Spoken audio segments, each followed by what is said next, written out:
Hey everybody, it's tea time Thursday. We were going to do it on Tuesday, but something came up for Heather, so we switched it to Thursday. And so again, for anyone new, I'm Dr. Smith from Accomplished Health and Wellness, and I have Heather Fiore from Free State Nutrition. And so today, our tea, so I'm like a fan of mixing teas. It's just what I do. And I never know if they're going to come out good or not. And sometimes they do. And sometimes I'm like, oh, don't do that one again. So anyways, today, so we have a bug going through my house. And so I need a little immune boost. So we have, I'm trying not to cover Heather. No, I'm just kidding. So we have an echinacea and for immune support. And then I needed a little energy. So we have vanilla spice. Perfect energy. Both of them are Yogi brand, just so that you know. So if you're looking for them, the mixture is a little bit, it's not bad. It's a little zesty. It's not sweet like that tangerine one. But I thought it was good. Yeah, I like it. It definitely makes me feel better. So anyways, today we are talking about the keto diet, right? Right. So I was like, what is the keto diet? So the keto diet is a low carb, adequate protein, and high fat diet, right? Correct. So what is that composition for those categories? So it probably varies a little bit, but it really is like 80% fat. And then that's a lot of fat. That is a lot. 15 to 20% protein, which is similar to like what a typical like healthy diet, what we might recommend. Okay. So they got the protein part in there, and then the carbs. That's why it says adequate protein. Exactly, enough protein, but then like the carbs would be like less than really 5%.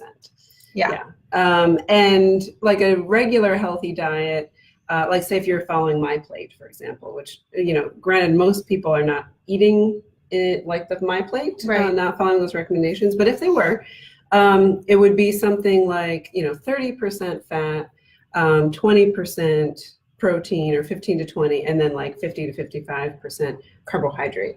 Okay. So this is significantly. That's like really low. Yeah. Yes.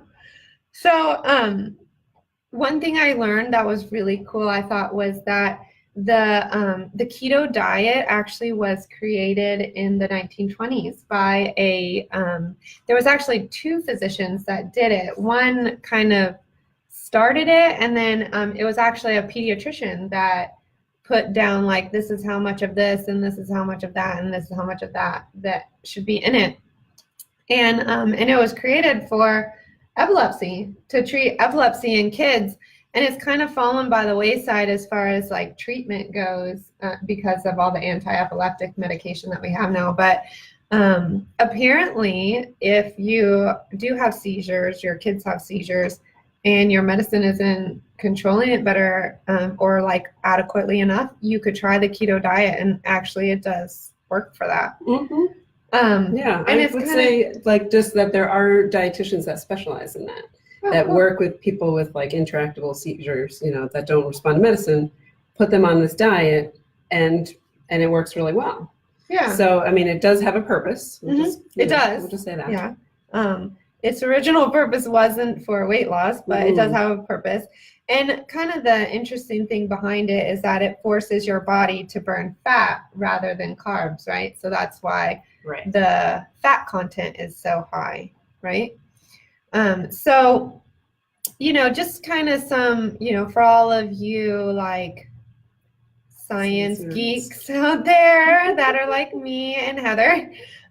So just some information about it. So normally carbs are broken down into glucose in your liver, and then it's like sent out through your bloodstream all over your body to be used. And that's really important because there's, all over our body we use fat and glucose as energy stores, but in our brain, especially the brain's main source of energy is actually glucose. So the interesting thing about the keto diet is that if your diet is low in carbohydrates, then you're actually your liver is going to be taking fat and converting it into fatty acids and ketone bodies. And then the ketone bodies can actually pass the blood-brain barrier and enter enter the brain and be used as fuel instead of glucose, right? Yes. Yes. So when you are doing a high-fat diet like this, you're putting yourself into what's called ketosis, right? Where you're just using, so you're just using ketone bodies. And you can actually, I was reading that you can actually test for that. Well, I know that you can test for that, but some of like the newbies, I guess, will see if they've reached ketosis by testing their urine, because you can find ketones in your urine. So, and you'll see that all the time with fasting. I mean, I see that all the time in the morning with the first urine in the morning, because you're in a fasting kind of state, so it'll be higher in ketones. But if you're doing a keto diet all day long, you'll be doing ketones, right? So anyways, what kind of foods are included in this diet? Right. So it's not a huge list, sadly, which might be part of what makes it work. But, like I said, it's mostly fat. So there's, any like meat products, of course, you're going to eat their protein, and then they might have, some level of fat. So any kind of meat is going to work. And then there's going to be a lot of butter. There's going to be oils of all kinds. There's going to be like heavy cream and half, and any of those like additional sources of fat, you're going to like add to your food. Then there's non-starchy vegetables. And so depending on where people get their information for this diet, the recommendations might vary a little bit. Sure. So what would be like a starchy vegetable? Well, starchy would be like potatoes. It would be, peas. It would be corn. It would be all the good ones. Yeah. Those more hearty ones. Is sweet potato considered a sweet potato? Is it like high starchy? Yeah. Yeah, just like a regular potato. I like sweet potatoes. I mean, they're delicious. They are. Vitamin A. Yeah, it's good stuff. They're a little bit healthier than regular potatoes. You bet. Okay, good. Yeah. So, when you're talking about fats for this, I'm thinking like, there are some oils that would be better versus others. And then, I'm a fan of butter. I'm not so much of lard, but when you're doing cream, like maybe whole cream versus half and half. Have you ever looked at the ingredients in half and half? It's like half cream and half a bunch of other stuff that I can't even pronounce, right? Right. That's not good. It should be called half and half chemical, half question mark. Right? So true. So anyways. Right. So, depending on where you're getting your information to follow your keto diet, some people might like really encourage, grass-fed beef and organic meat in general, and coconut oil and olive oil and butter and all these kind of things, and more like natural, less processed. So it's not necessarily like a high processed food diet. Right. So you kind of have to pay attention to those things. You can't just go and be You're not just going to load up on a I'm going to go get the salted butter and the half and half and, whatever. Yes, right. And then so the other piece there that we haven't discussed, obviously the grain group is all entirely out. Yeah, but, so what's all excluded? So, but for fruits, the only things that tend to be included are berries, I guess, just because they don't have a lot of carbs and it's just. So do you want to know something interesting?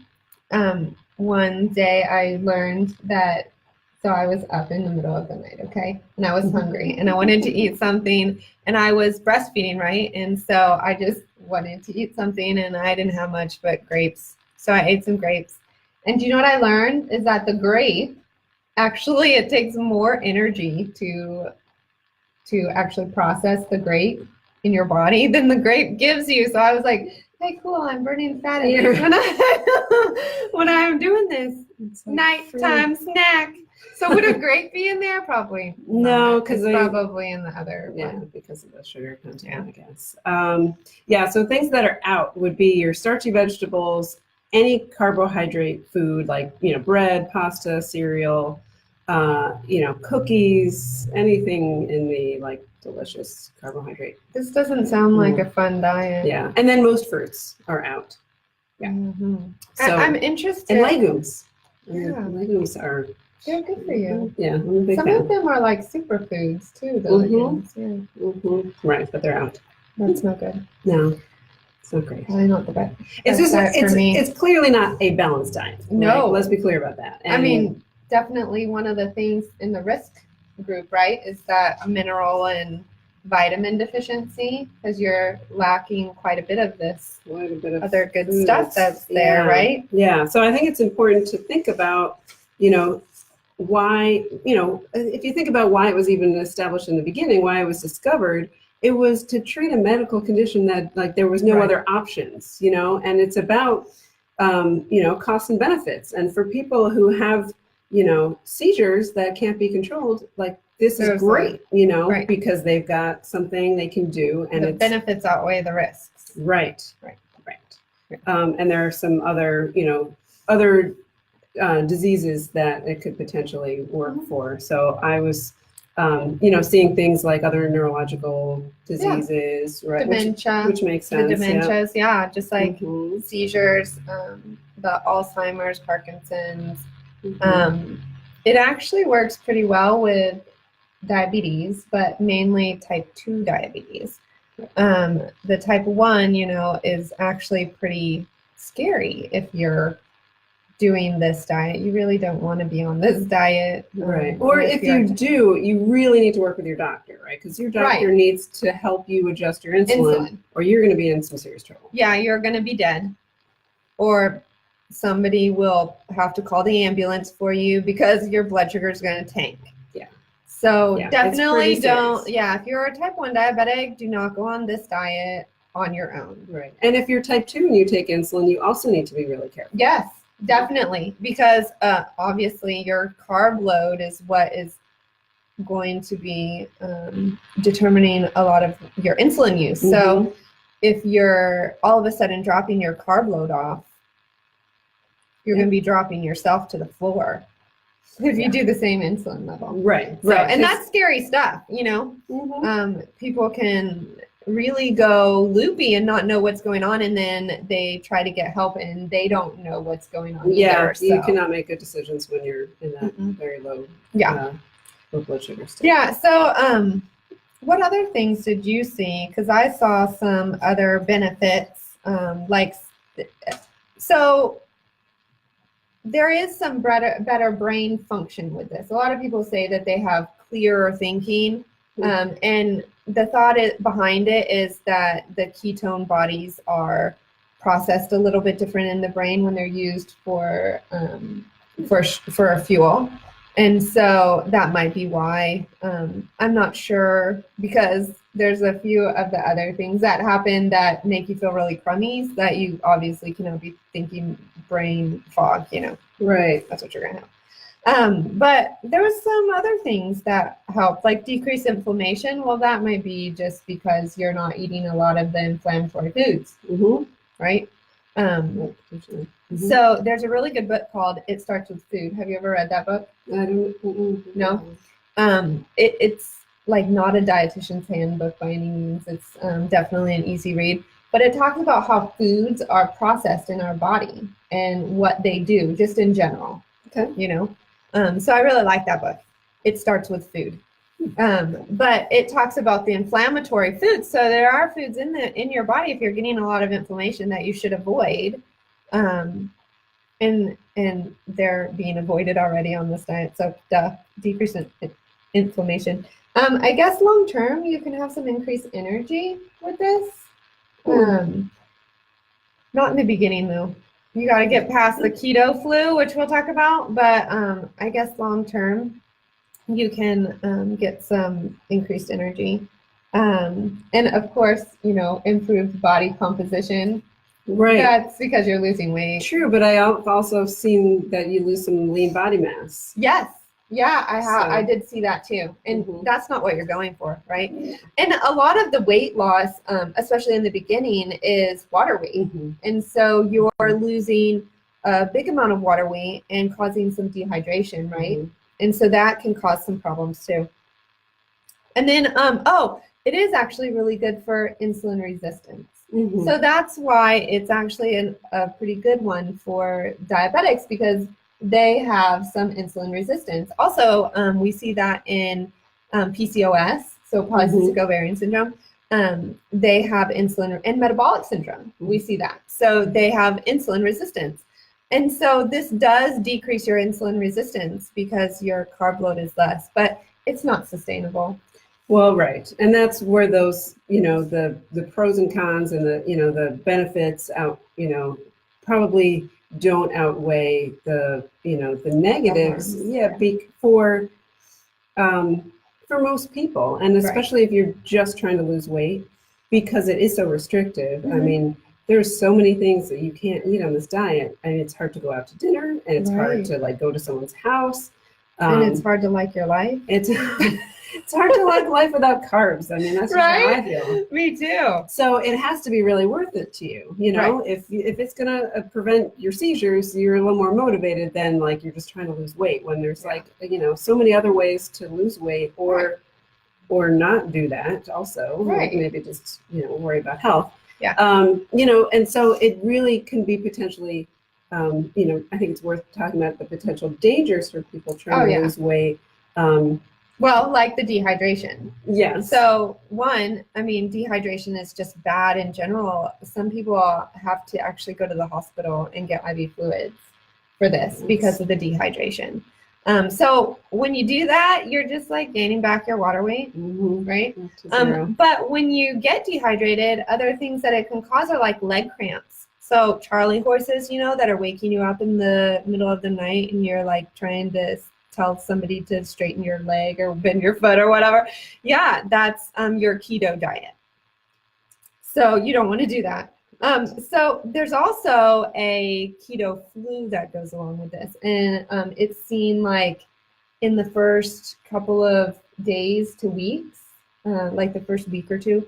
And it lasts a couple of days. And it's fatigue and brain fog, increased hunger, headaches, poor sleep, nausea, and then decreased physical performance. So if you get that in the beginning, it's so common that it's called the keto flu. And that's your diet doing that. So when you're doing a lifestyle modification, which really, when you're trying to lose weight, right, you should be doing a lifestyle modification, not a fad diet. So when you're doing a lifestyle modification, it's going to be uncomfortable because you're changing your habits, but it shouldn't give you the flu symptoms. Okay. And don't you get stinky breath too? You get a ketone breath. Yeah, you get ketone breath. And it comes out of your sweat. It does. Yes, your sweat is stinky. Your urine is stinky. It's ketone urine. Your feces can even be stinky with it too. It's that nasty smell. Sort of sweet, right? It is sweet. It is, but it's not sweet. No, it's not sweet in a good way. It's pungent sweet. Yeah, it's not fun. No. And people will comment on it. Let's just face it. And if you're at the gym, they're going to be keto diet, right? But they know because they were doing it too. Yes, right. What else? Constipation. That's another one, which is kind of interesting to me because of all the fat. Fat lubes things up. And a lot of times, when you take, there's this diet pill out there. I can't not think of it off the top of my head. It's right there on the tip of my tongue. But what it does is it causes you to not absorb fat, right? Oh, yeah. And so you get diarrhea. So I'm kind of surprised that with this high fat, but it's because of the lack of fiber, right? Yes. Right. I mean, you're not eating any grains. You're not eating whole grains. And, you're limiting your vegetables. You're basically not eating fruit. Fruit is a garnish, is how they describe it. Right, I love fruit. No. So, obviously you're not going to get enough fiber or legumes, anyway. And you don't have the energy to exercise either, so. I don't think so. So the other thing there is bone loss, right? Because, you're probably not getting enough calcium and vitamin D and then, just the other minerals that go along with that. So definitely bone loss. And, what does bone loss put you at risk for? breaks.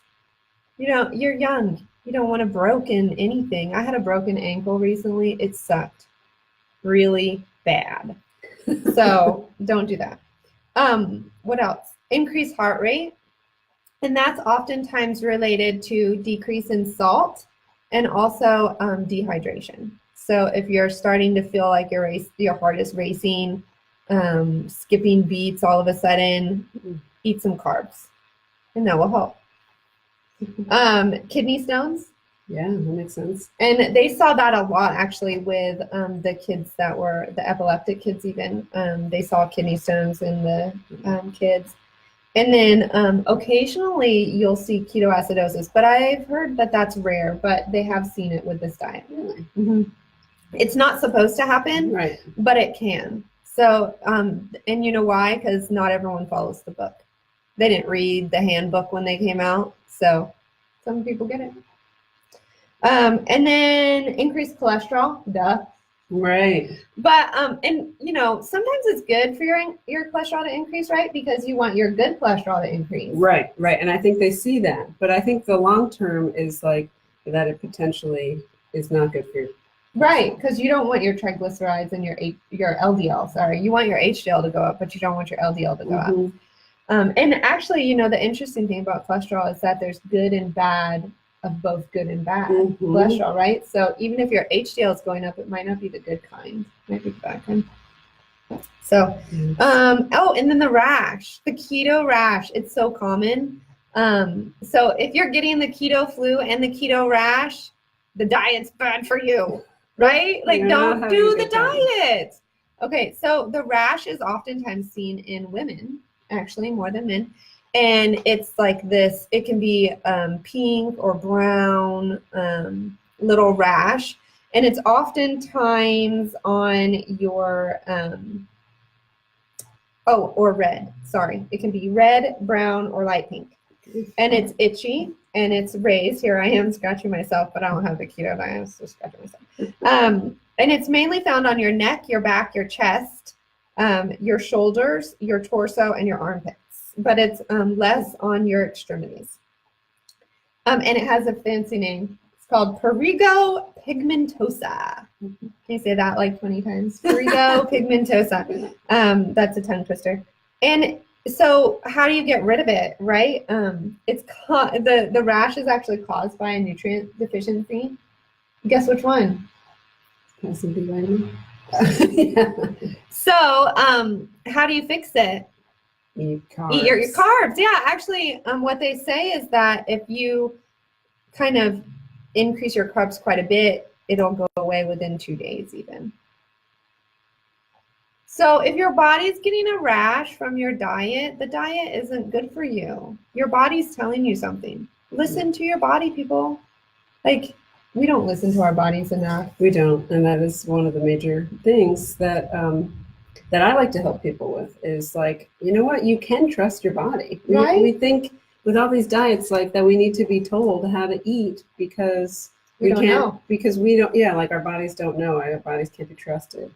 And it just gets you going down the wrong path. And one of the other things about this diet, a few things, I guess, in terms of like how it impacts you going forward, even if you don't continue it, is it just kind of messes with your head, right? Because now you have this perception that carbs are bad. Right. And, I can't eat these certain foods. Yeah. And maybe you move on to some other diet and it's got similar rules, but they're a little different. And then all the diets start to blend together and you start to get really confused. Yeah. And people actually get kind of anxious about like, I don't know what to eat because, they're scared. This is wrong and that was wrong on this diet. And I don't like what's good because everything's bad depending on which diet you're on.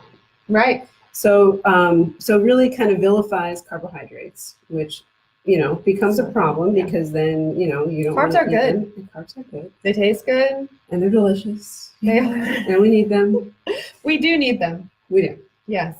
And the other part is that anybody that is, at risk for developing an eating disorder needs to be really careful with these kind of restrictive diets because it can just really throw you into something. Lead you down the wrong path. Serious. That is dangerous. Yeah. We're talking about anorexia. Nobody wants that. No. But even like binge eating, right? You could definitely see how that could how a restrictive diet like this can lead to binge eating, because you can't just do this diet a little. You have to do it, consistently to get into ketosis. Otherwise, it's not going to work. Right. So anytime you like cheat and you eat some carbs, like you're off the diet, and then you have this mentality like, I'm off the diet, I might as well just keep on going. Right. I'll start again tomorrow. It's never good. I am not a fan of restriction diets anyway, because of what you just said. Like, you always start craving that thing that you took out. Yeah. I am a fan of everything in moderation. Yes. Right? Yeah. Because you can't, we're here for the average life expectancy for a woman is 75. And, but it's actually more than that. And you don't want to have you want to eat a brownie every so often. Do you want to spend your life fighting your body? Like that Alfredo is good sometimes, right? Yeah. Everything's good sometimes. Right? You just can't eat it every day. Right. So that's a whole other thing. I think we need to add, we'll add that to the list. A good diet, topics. Right? Talk about diets. Yeah. Yeah. So definitely, this diet, the keto diet, has its place. Definitely. But it's not for everybody, and it's not for most people. And, actually, when you're looking at fad diets and diet pills and things like that, a lot of the data actually shows that when you do those, you lose weight. You do. But once you don't do it anymore, you gain all that weight back, plus usually 10 pounds. It's right. So what is you need something that's sustainable. If it doesn't feel like something you can keep doing forever, and it's not worth doing at all. Yeah, exactly. You need something sustainable. So we should add that to our list, healthy diet. I remember one of our viewers, Elizabeth. She wanted us to talk about seltzer. She did. And I've been intrigued about this seltzer thing. Yes. I've looked at it a little. Do you want? We should maybe do that, and do you want to do it next time or the one after that? What do you want to do? Sure, we could do that. I don't know that that's a whole thing by itself. It is. Okay. It is more complicated than it sounds, because I started looking into it. Yes. But anyway, I think we could do it and tack on something else too. Let's talk about seltzer, but maybe we'll combine it also with one of our other topics. What if we did seltzer and healthy fats? Yeah. Okay. So next time, because I'm really interested in the healthy fats thing, because there's a lot of information out there, and some of those fats that they say are healthy are not. That's correct. Really healthy. Yes. So that's it. And I think those, they're both kind of short enough that they could probably go to go. Okay. So next week we're going to do seltzer and healthy fats. Whew, that was a lot today. So sorry if we overloaded you. Thanks for joining us, and hopefully we will see you again next Tuesday, and have a great tea time day. Bye.